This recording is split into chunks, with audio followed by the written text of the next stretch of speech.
Salut l'équipe, on se retrouve pour l'analyse du projet ANKR donc, que vous avez choisi suite au sondage dans la partie communauté de YouTube. Si vous avez un projet que vous voulez voir dans ce sondage, que vous voulez voir analysé sur cette chaîne, je vous invite à le mettre en commentaire. En ce qui me concerne, avant d'investir dans un projet crypto, il y a deux éléments qui sont hyper importants quand je fais mes propres recherches, donc on dit Dior. Je vais regarder donc l'aspect fondamental, est-ce que le projet a une réelle utilité dans l'écosystème crypto? Est-ce que c'est un projet qui génère des revenus? Est-ce que c'est un projet qui est adopté? Bref, voilà, en gros, est-ce que les fondamentaux du projet sont bons? Et le deuxième élément que je vais regarder, c'est est-ce que c'est un bon moment pour investir dessus ou plutôt un moment pour prendre des profits ou un moment où il vaut mieux s'abstenir et rien faire. La vidéo va donc se décomposer en deux parties. Une première partie où on va voir qu'est-ce que ANKR, quel problème il résout et dans quelle mesure il est adopté par l'écosystème. Et dans une deuxième partie, on ira voir si on est dans un bon moment pour investir, mais aussi on ira voir quel est son potentiel de hausse et est-ce que je suis positionné dessus et notamment si je le suis, comment j'envisage de prendre mes profits sur cette crypto. Bien évidemment, tout cela n'engage que moi. Il s'agit du fruit de mes recherches, je peux également me tromper, donc évidemment il n'y a pas de conseil en investissement, je ne suis pas votre conseiller financier, et c'est pas parce que j'estime qu'ANKR a un joli potentiel qu'il faut forcément que vous investissiez dessus.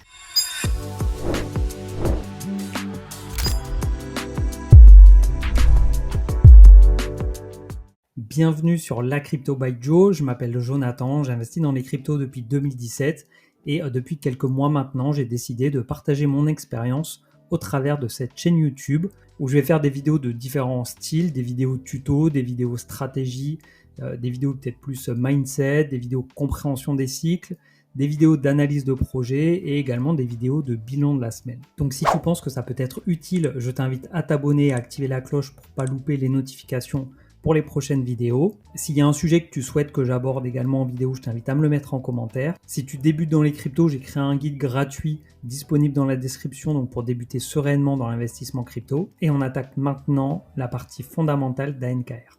ANKR, c'est un projet d'infrastructure pour le Web3, pour l'ensemble de l'écosystème Web3, puisqu'il s'adresse aux développeurs, aux utilisateurs, aux blockchains, tous ceux qui ont des interactions à faire avec la blockchain peuvent potentiellement utiliser les services d'ANKR sans forcément s'en rendre compte. On pourrait faire le lien avec des géants du Web 2 comme Microsoft Azure, Google Cloud ou encore Amazon Web Services.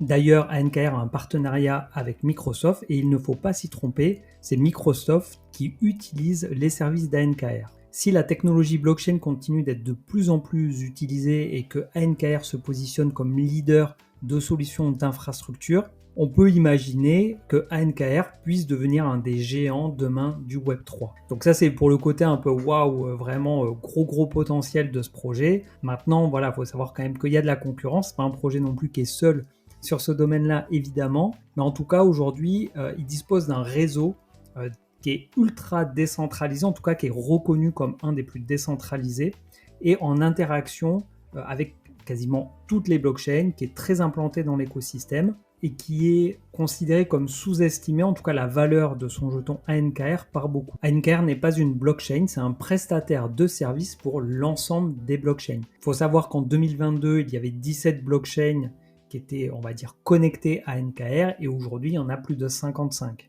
Si on va dans la partie blog ici, vous allez voir que toutes les semaines, il y a des partenariats qui sont annoncés, il y a des évolutions, il y a des connexions qui se font avec l'ensemble des acteurs. C'est vraiment un projet qui est en train de tisser sa toile et de bien développer son réseau. Aujourd'hui, ANKR il propose principalement 4 produits, des API Web3, des services de scaling, du staking et Nora qui est un service d'intelligence artificielle. Mais pour commencer, on va voir le Web3 API parce que c'est vraiment essentiel de comprendre en quoi ANKR est indispensable au bon usage et au bon fonctionnement des blockchains. Même si, comme je l'ai dit, il y a d'autres projets qui proposent ce type de service. Donc, il se présente comme un dépine de classe mondiale pour alimenter les projets, donc un réseau d'infrastructures physiques décentralisées de nœuds ANKR qui garantit que les clients d'ANKR disposent toujours du chemin aller-retour le plus court pour les requêtes RPC offrant des expériences Web3 rapides quel que soit l'endroit où se trouvent les utilisateurs. Et donc, il est essentiel pour moi de vous expliquer en fait ce que c'est qu'un RPC. Le RPC est vraiment au cœur du fonctionnement d'une blockchain et quelles qu'elles soient, toutes les blockchains aujourd'hui utilisent des RPC. Donc un RPC, c'est un Remote Procedure Call, donc c'est un protocole qui permet à une application ou à un service de communiquer avec un nœud de blockchain pour envoyer et recevoir des informations. Ça permet aux utilisateurs ou aux développeurs d'interagir avec la blockchain sans avoir à exécuter un nœud complet eux-mêmes. Donc les RPC permettent de signer des transactions. Par exemple, si vous signez une transaction avec MetaMask, vous allez par défaut utiliser un RPC de Infura, qui est proposé par la société Consensus, donc a fait un peu de débat à un moment, notamment à cause de sa centralisation. Ça permet donc d'interagir avec les contrats intelligents, ça permet d'obtenir des informations sur le réseau, par exemple le solde d'une adresse, les informations sur un bloc, l'état d'un contrat intelligent. Ça permet de gérer les comptes, comme créer un compte tout simplement, ou signer une transaction. Comme je vous le disais, des RPC, il en existe des multiples. Ici, on a un site qui recense du coup les RPC les plus performants, donc en tout cas ceux qui sont le plus rapides. Et on voit que ANKR se positionne en première position. Au niveau des chiffres qu'on retrouve sur le site, donc c'est 8 milliards de requêtes qui sont faites tous les jours dans le monde. C'est plus de 30 régions mondiales avec des nœuds bare métal. Donc ça signifie que derrière, il y a des infrastructures physiques en fait de serveurs qui sont répartis donc à plusieurs endroits dans le monde pour décentraliser au maximum leur infrastructure. Et c'est 760 000 géolocalisations uniques qui sont desservies tous les mois. C'est un service qui est payant. Donc ici, on a l'offre de prix proposée par ANKR, donc qui est affichée en dollars mais qu'il faut payer en ANKR. Donc ce service, de ce que j'ai compris, c'est le plus gros service aujourd'hui proposé par ANKR, mais ils ne font pas que ça. Ici, donc, ils ont mis en avant des partenariats avec Polygon, Binance, Chiliz, Mantle et MetaApe, où on voit à quel point ANKR a été utile pour ces projets-là. Donc là, par exemple, pour Polygon, ANKR fournit une suite complète pour alimenter Polygon avec des nœuds RPC mondiaux, des solutions de jalonnement liquide, et la création de Supernet en tant que service pour des performances EVM de premier ordre. On a le directeur de la croissance de Polygon qui indique que ANKR renforce considérablement l'écosystème de Polygon avec un hébergement de nœuds premium, un accès instantané aux derniers blocs via les API des développeurs et une liquidité instantanée pour les jetons POL mis en jeu. ANKR ouvre la voie à une adoption généralisée. Ils ont également aidé Binance donc dans le lancement de la BNB Chain. Pour Chiliz, on pourrait même penser que c'est ANKR qui a créé une blockchain dédiée grâce à son infrastructure, grâce aux services qu'il propose. Je ne vais pas tous les dire, si vous voulez aller voir les autres, je vous mettrai le lien du site dans la description. Ensuite, ils ont leur service de jalonnement, donc liquide, sécurisé et facile à intégrer. À ce jour, en liquid stacking, ils ont principalement de l'Ethereum à hauteur de 36 milliards. Ils ont du flow à plus de 3 milliards, BNB plus de 1 milliard. Et ensuite, on est sur des montants plutôt faibles. Même là, quelques milliards en liquid staking, c'est pas encore énorme. Pour moi, ANKR a encore une petite place là-dedans. Ce qui est intéressant, c'est aussi ce qui arrive, notamment avec Babylon, donc un layer 2 de Bitcoin, qui annonce un partenariat donc avec ANKR, qui sera notamment en lien avec le quatrième produit d'ANKR qui est Neura, donc la partie IA. Et donc on voit ici donc ANKR et Babylon qui lancent la première solution de jalonnement Bitcoin. Babylon et ANKR commencent à débloquer 21 millions de BTC pour sécuriser les réseaux de preuve d'enjeu. Donc ça c'est vraiment très récent, il faudra voir dans les mois qui viennent un peu est-ce qu'il y a de l'adoption, est-ce qu'il y a de l'intérêt pour le sujet. En tout cas, ANKR innove et continue d'étendre son réseau sur l'ensemble des blockchains, celles qui sont présentes depuis très longtemps, mais également celles qui arrivent et qui sont toutes nouvelles sur le marché, puisque Babylon n'a pas encore son jeton de sortie au moment où j'enregistre la vidéo. Le quatrième produit d'ANKR, c'est son projet d'intelligence artificielle Neura, qui permet à ANKR du coup de se positionner également sur la narrative de l'intelligence artificielle. C'est une plateforme qui va permettre de créer, de former et de déployer des modèles d'IA avancés. Au niveau Web3, l'IA va jouer un rôle également dans le financement participatif.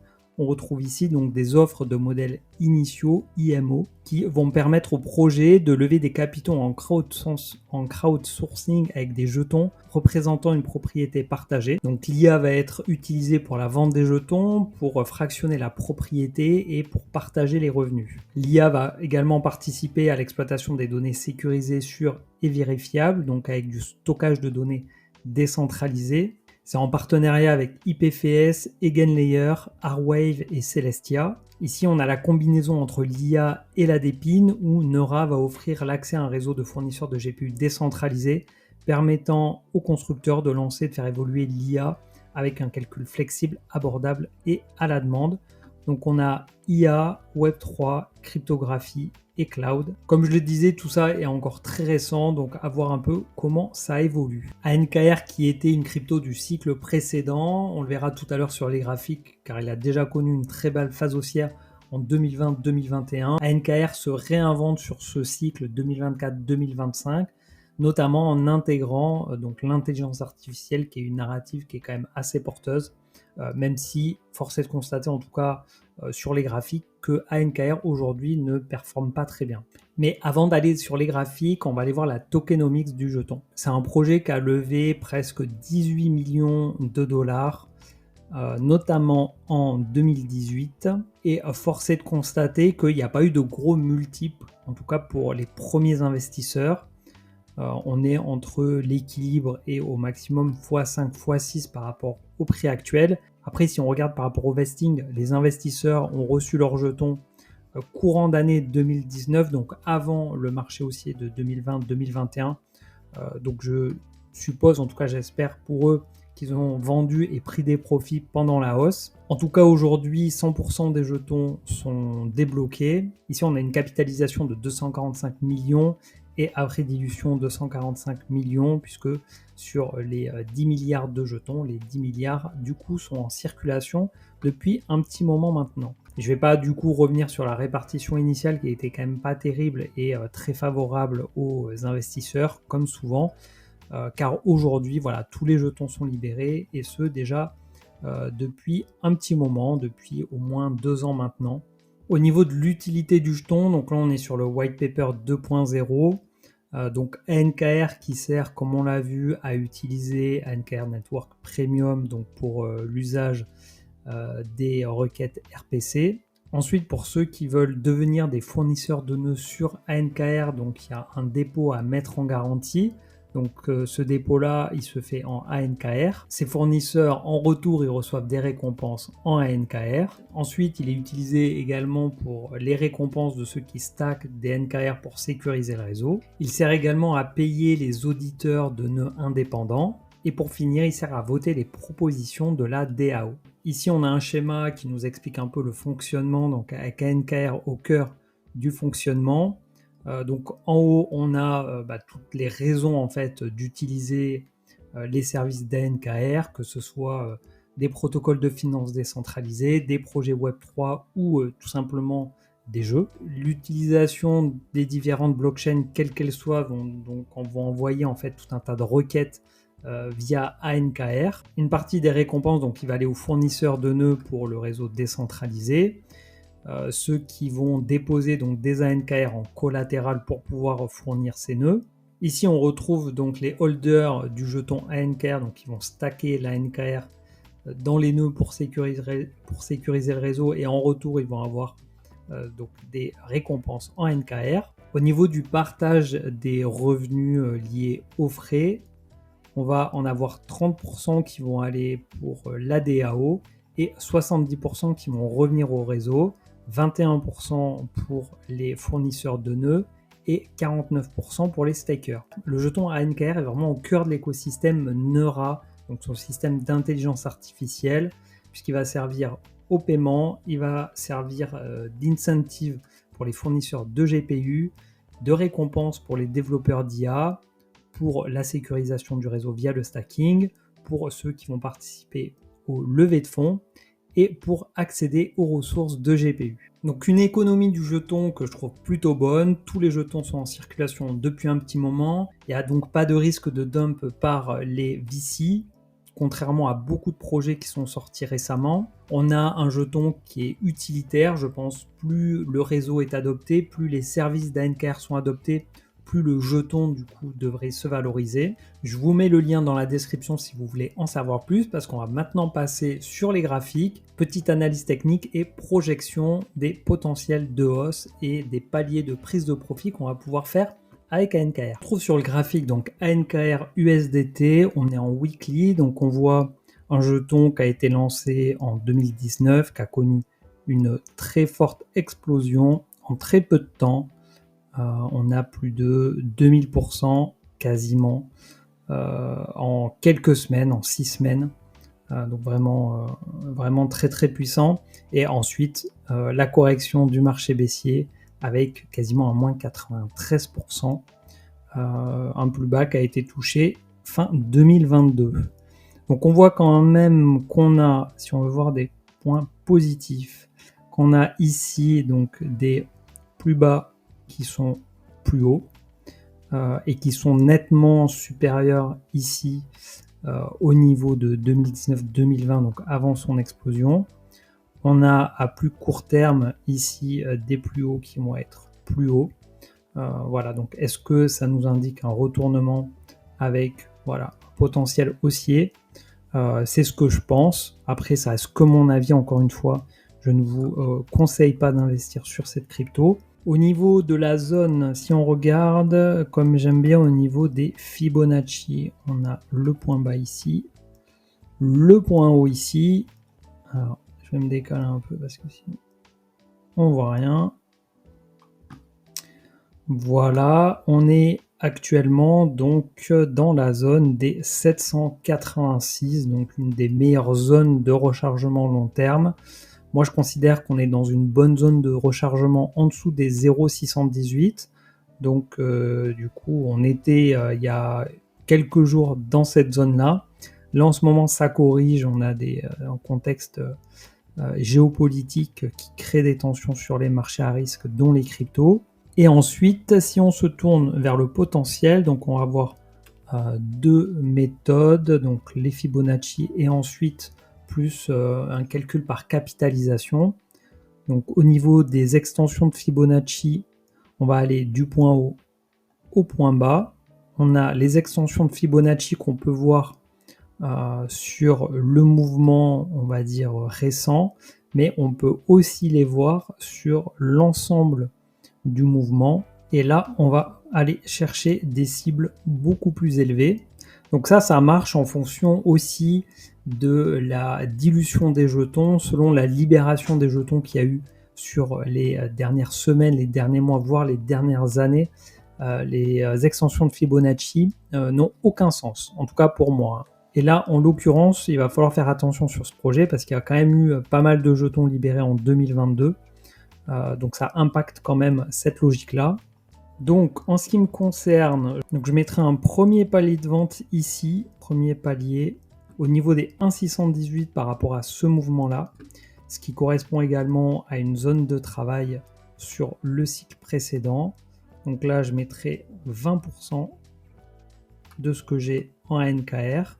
Ensuite, le deuxième palier, je le mettrai au niveau des 2,618 du dernier mouvement, ce qui correspondrait à peu près à l'ancien ATH autour des 0,18, 0,20 centimes. Donc on aurait ici le deuxième palier sur lequel je vendrai 30%. Ça veut dire que là, si ANKR retrouve son plus haut historique, j'aurais vendu donc 20% de la totalité des ANKR que je possède aujourd'hui. Ça signifie aussi qu'on serait aux alentours d'un x8 par rapport au prix actuel. Ensuite, le troisième palier, je le mettrai au niveau des 1,618. Donc là, on aurait le palier 3. Et également, je vendrai 30%. Donc là, on est sur plus d'un x10, mais j'ai déjà vendu 80% de ma position. Et donc les 20% derniers qui s'apparentent à un moonbag, j'irai les positionner au niveau des 2,618, palier 4, et donc il resterait 20%. Donc pour ceux qui se demandent Pourquoi je vends pas tout au 2,618 à 0,55 si je pense que le cours du NCAR peut y aller? Tout simplement parce qu'il n'y a aucune certitude, il n'y a aucune garantie et il est toujours important de prendre des profits dans la montée. Ça, c'est mon expérience qui parle. Avec le temps, j'ai appris à me satisfaire de tous les gains que je pouvais être amené à prendre, même si le cours de la crypto que j'ai vendu continue de monter. Zéro regret, les profits sont pris, c'est le principal. Car oui, ça peut toujours aller plus haut. Personne n'est capable de timer le top de marché, quelle que soit la crypto. Donc voilà, il faut rester humble, prendre ses profits par palier au fur et à mesure de la montée. Et si on sent qu'il y a un retournement de marché et que la crypto risque de rentrer dans un marché baissier, que le Bitcoin également, enfin voilà, si globalement le cycle des cryptos est en train de partir en marché baissier et que les cibles n'ont pas été atteintes, il faudra être capable très vite de vendre pour sortir de position, puisqu'une fois qu'on est rentré en marché baissier, il faut compter 1 à 2 ans de baisse, et donc ça sert à rien de garder cette crypto, et même si le projet a des super fondamentaux. Et donc la deuxième méthode, la deuxième manière qu'on peut avoir pour estimer un prix max sur une crypto, c'est par la capitalisation. Donc je vais vous montrer un petit calcul, vous me direz ce que vous en pensez. Ici, on est sur une capture d'écran de CoinMarketCap de l'historique, donc du 7 novembre 2021, qui est assez proche du top de marché du dernier cycle. Et l'idée, c'est de voir la capitalisation de la crypto en top 30. Pourquoi? Parce que je considère que ANKR a le potentiel d'aller dans le top 30. Et donc, on a une capitalisation de 7 milliards. Et le petit calcul que je fais, c'est de me dire que la capitalisation globale du marché crypto en 2021 versus 2025 sera 3 fois supérieure. Donc, je pense, j'estime, c'est ma prédiction, que la crypto qui sera autour du top 30 sera capitalisée aux alentours de 20 milliards de dollars. Aujourd'hui, on a une capitalisation qui est à 245 millions. Donc pour qu'ANKR atteigne ces 20 milliards, il faudrait quasiment 1 fois 100, on va dire 1 fois 80, pas loin du fois 100, pourquoi pas, pour ANKR par rapport à sa capitalisation actuelle versus le max de sa capitalisation pendant le pic du bull run. Et donc un x80 par rapport à son prix de 2,4 centimes, j'ai fait le calcul, ça nous amènerait autour des 1,9 $. Donc on serait vraiment au-dessus de toutes les extensions de Fibonacci, puisqu'on serait voilà, un peu à ce niveau-là. Donc ça me semble, par rapport à ce qu'on a pu voir ici, un peu trop. Voilà, je ne vois pas ANKR faire un x80. Par contre, voilà, s'il arrive à atteindre ces niveaux-là, 2,618 voire 3,618, on sera déjà sur des très beaux multiples, puisque si on atteint les 0,80, on sera sur un x33, donc ce sera déjà pas mal du tout. Ceci étant dit, maintenant que je me suis bien mouillé, je t'invite à me dire en commentaire ce que tu penses du projet. Est-ce que tu penses comme moi qu'il a des très bons fondamentaux ou pas? Est-ce que tu penses que mes cibles de prix sont irréalistes ou au contraire beaucoup trop prudentes? Voilà, je suis curieux de savoir ça, d'en discuter avec toi. Donc n'hésite pas à me le dire. Également, si tu veux que j'analyse un autre projet, que je te donne mes potentiels de vente, fais-le moi savoir en commentaire. Dans tous les cas, j'espère que cette vidéo t'aura plu. Merci beaucoup d'être resté jusqu'au bout. Si elle t'a plu, tu connais la chanson. Petit like, on s'abonne si ce n'est pas encore fait. Et je te donne rendez-vous pour la prochaine vidéo. Et d'ici là, porte-toi bien. Ciao.